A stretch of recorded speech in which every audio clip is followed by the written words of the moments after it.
श्री स्वामी समर्थ. घरातील देवघरात या 7 चुका टाळ. देवघरच एक अशी गोष्ट आहे की तुमच्या घरात सकारात्मक ऊर्जा निर्माण करणारा स्रोत आहे. देवघरात जर दोष असेल तर घरात नकारात्मक ऊर्जा वाढते. मान्यतेनुसार देवघराची योग्य दिशा आणि देवघरातील मूर्तीची दिशा याबाबतचं ज्ञान असणं देखील महत्त्वाचं आहे.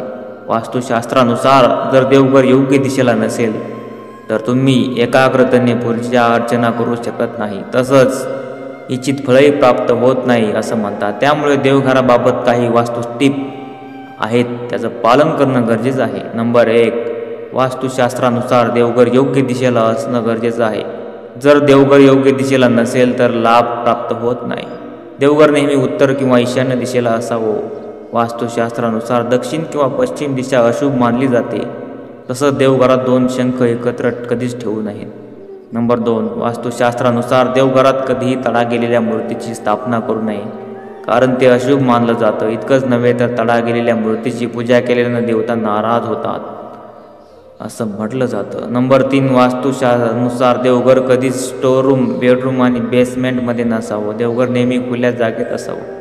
नंबर 4, देवघरात एकाच देवतेच्या एकापेक्षा अधिक मूर्ती किंवा फोटो नसावेत. तसंच देवघरात गणपतीच्या 3 मूर्ती किंवा फोटो असू नयेत, कारण यामुळे शुभ कार्यात अडचणी येतात.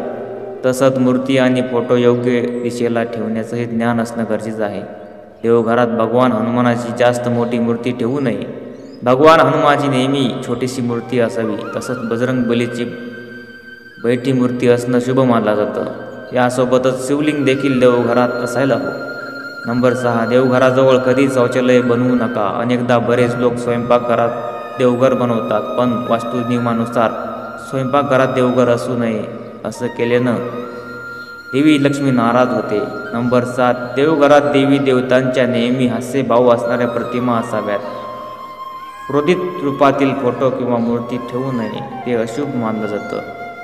व्हिडिओ आवडल्यास नक्की शेअर करा. धन्यवाद मित्रांनो.